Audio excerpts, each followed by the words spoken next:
Hi, and welcome to the CX Files. I'm Peter Ryan. Now, travel activity appears set to resume as more countries ramp up vaccination efforts. This means that the pressure's on to obtain visa accreditation for countries that require further levels of oversight in terms of who crosses their border. Over the past few years, visa advisory services that help travelers gain needed approvals have grown rapidly. And today on the CX Files, we chat with Gareth Richards, who is the founder and CEO of Help With My Visa, about the customer experience imperative that visa processing has taken on over the course of the past decade. During our discussion, Gareth explains what travelers are looking for when applying for visas, how agencies supplying these documents can improve their own CX, and what the post-vaccine environment will mean for firms like his own. Let's go straight to the interview. Gareth Richards, welcome to the CX Files. It's great to have you join us today. Thanks, Peter. It's a pleasure to be here. Now, you're in an area of travel and tourism that I would say is probably one of the more unique or one of the more niche, but equally has seen a lot of growth over the course of the past decade. And that's assisting individuals, whether it's consumers or businesses, to effectively gain assistance obtaining visas for countries that they would like to travel into. Could you start off our discussion today by talking a little bit about what got you into this area of tourism and travel, and a little bit about your company? Yeah, sure, no problem. Well, I've been in this business for over a decade now. It was around 2009 when I first started working in the industry, and since then I've held a number of different roles, both in industry and more recently as a consultant and an advisor.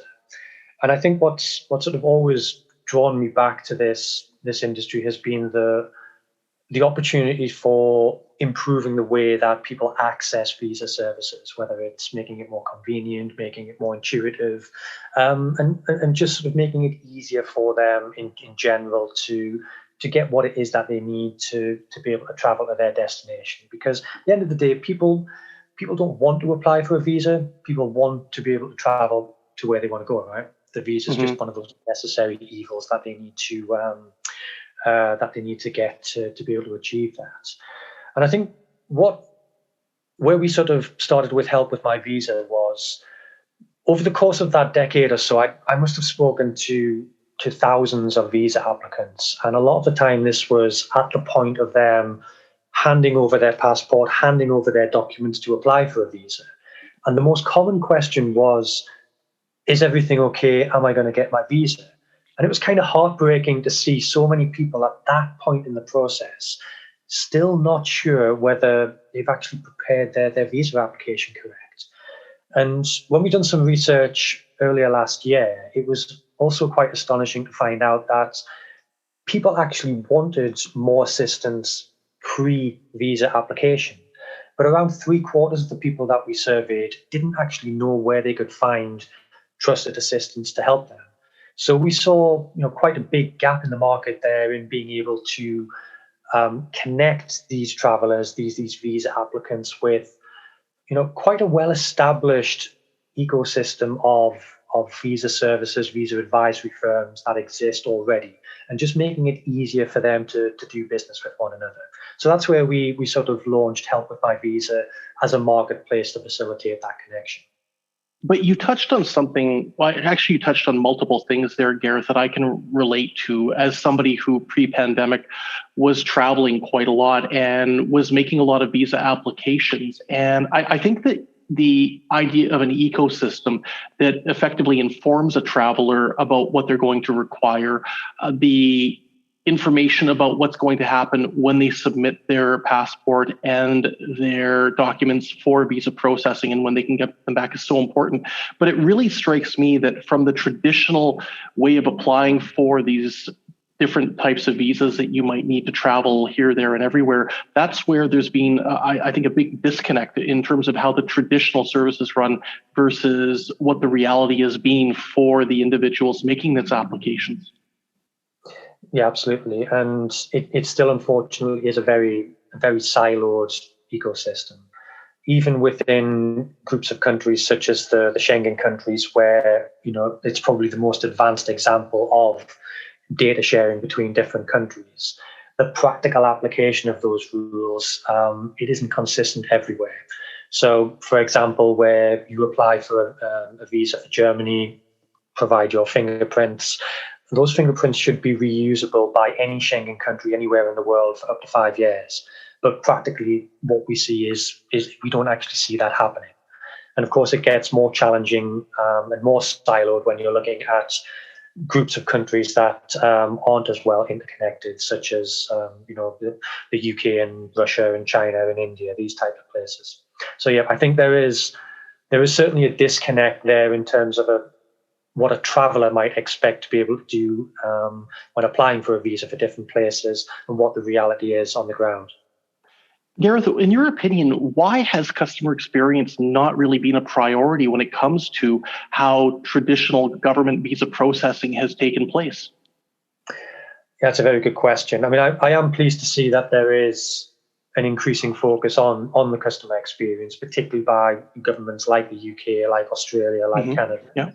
But I mean, quite frankly, if you go back sort of 5-6 years and looked at any procurement for these kind of services, customer experience would be very narrow in terms of expectations. And I'm really sort of talking at a very low bar here. Minimum wait times for answering the phone, responding to emails, queuing at the center, etc. These are real sort of table stakes, and that was the only real requirement for these organizations that they needed to hit in terms of a customer experience.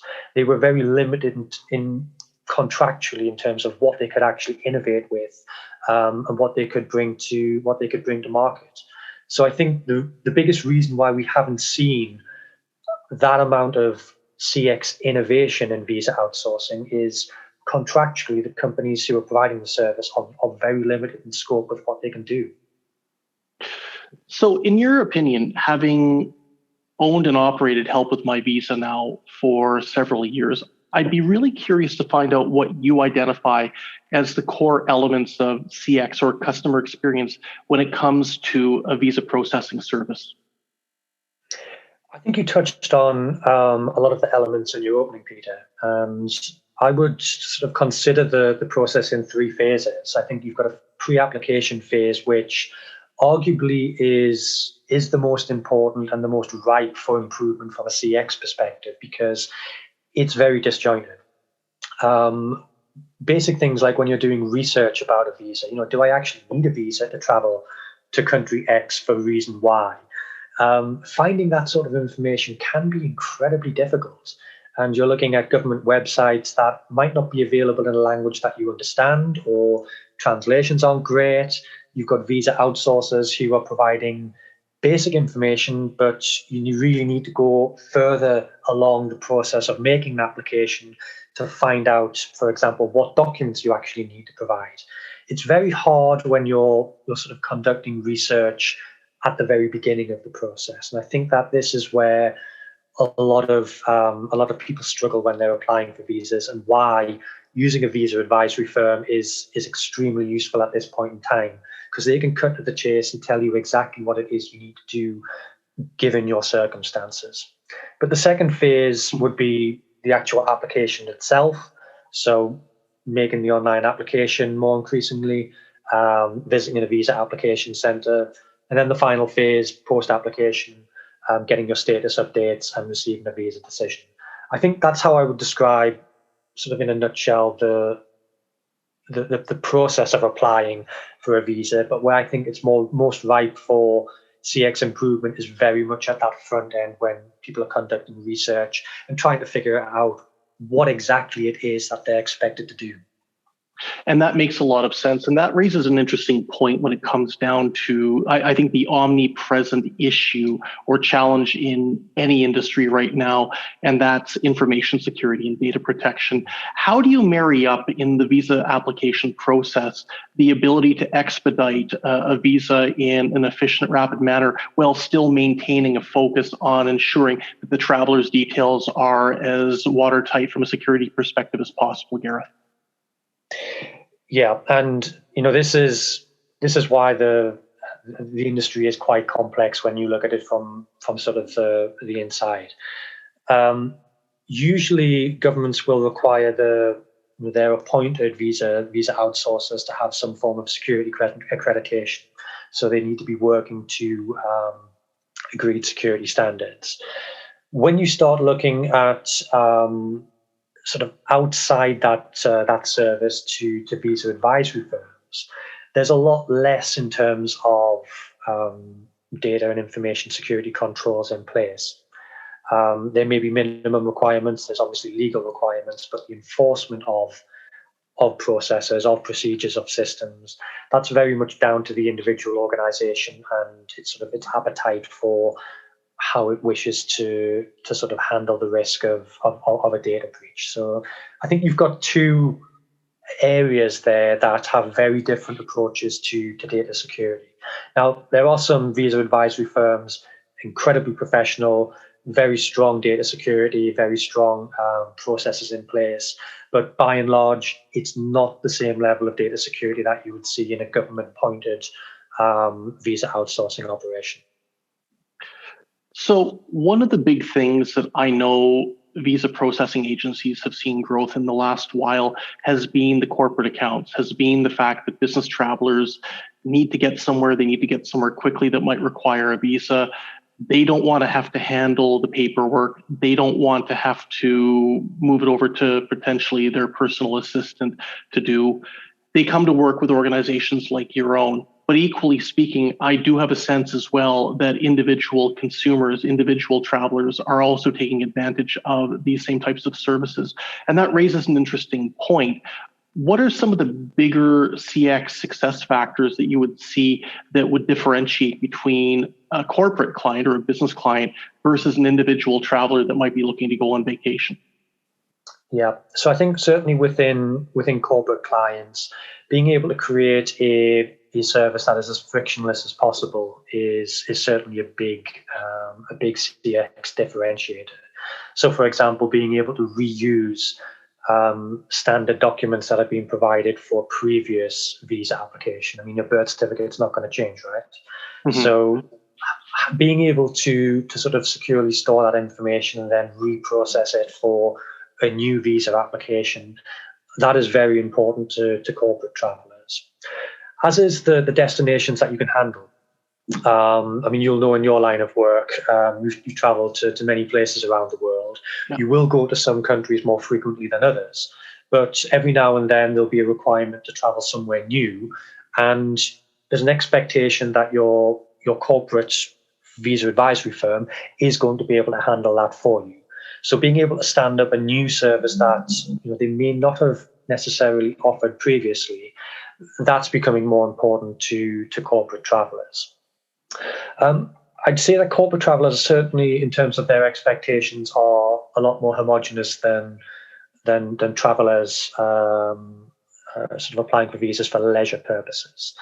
I'd say if I were to sort of broadly categorize travel for leisure, I would say you have sort of two main groups of people who would apply for visas. You would have family units who are maybe going on vacation, going to visit family and friends overseas, and they would tend to be a lot more price sensitive because it's not just a single visa that they're paying for, it's 3, it's 4, it's 5, it's potentially even more. So those costs can snowball quite quickly into thousands of dollars just to prepare a visa application.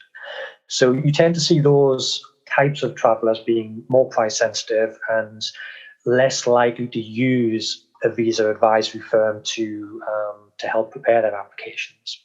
But on the other hand, you do have leisure travelers who are potentially less price sensitive because they are higher net worth individuals, or because they're looking to travel for specific reasons, such as a wedding as part of a package. So they don't really care how much it costs. They just want to make sure that it's absolutely under control and that they can trust they're going to get a visa to be able to travel when they intend to travel. So I think you've got two very different groups of users within the leisure space, which have very different CX expectations. And that's going to make it challenging for organizations like your own in order to be able to accommodate both those differing sets of expectations in such a way that you're not going to let down either side. Yes, absolutely. And I think the certainly the trick. I mean, we are still quite a young company, and the trick has been trying not to focus on too many things at once, because you lose sight of what's important. We did take a look last year at the corporate travel market, and I think ultimately that's a space that we want to be playing more in. I think it's where we have core competencies to be able to link business travelers with organizations who can service their requirements and do that more efficiently. COVID has, of course, been very challenging for the industry over the last 12, 15 months. But I think corporate travel is certainly something that we need to develop as a service line in more depth over the next 12 months or so. Cool. So you mentioned COVID, and I think that really ties in nicely with the last question I wanted to ask you, and that relates to, as we're moving into the post-vaccine period, at least in some countries, and there's an expectation that travel and leisure are going to increase. We very much hope that it's going to be. And what that will mean is likely more applications for visas for people that are going to require them. What are your expectations for the visa processing services like your own as we move into the post-vaccine period? What do you think will be different versus perhaps what you were experiencing going into 2020? How do you think that the visa processing industry is going to need to respond to what's likely to be a growth in tourism, but it might look a little bit different compared to what we're used to? Yeah, absolutely. And as I mentioned earlier, the industry as a whole has been hit incredibly hard by COVID. And even now, certain destination countries, they're only at 10% of the visa application volume of what they were this time, sort of 2 years ago. There are still a lot of travel restrictions around the world. And those travel restrictions are getting increasingly complex, unfortunately, and subject to change sometimes on a weekly, if not every few days basis. So I think what travelers are going to expect is more confidence that when they apply for a visa, they've also ticked all of their COVID compliance boxes as well. So making sure that they understand from official sources what they need in terms of proving a vaccination status, proving recovery from COVID, or sort of proving that they've had a negative test, whether that's a PCR test or a different type of test. So I think the expectation is going to be that they'll come somewhere like Help with My Visa, and they'll not just want to get assistance of making that visa application. They want to get assistance making sure that they also comply with the COVID rules for their destination. So I think that that's an area that's going to change quite significantly. And it is an area that we have already stepped into with a partner to offer COVID testing for arrivals into the UK and for individuals looking to travel overseas from the UK. And I expect that that's going to continue certainly for the foreseeable future. I don't see that government restrictions are going to get any easier, certainly within the next sort of 6 to 12 months. So I think that that's going to be a very big change to the way that this industry operates. There's going to be a bigger expectation to have more of a one-stop shop of service to make sure that you've got all of your travel compliance in place in one go, whether that's visas or COVID-related requirements. Well, great. Gareth, I cannot thank you enough for the time today. This is an area, as I mentioned, that I think is grown in interest over the course of the past few years, and certainly looks like it's got a huge amount of future growth potential as well, the way things are going. I wish you well, and thank you for your time on the CX Files today. Thanks, Peter. It's been an absolute pleasure. Take care.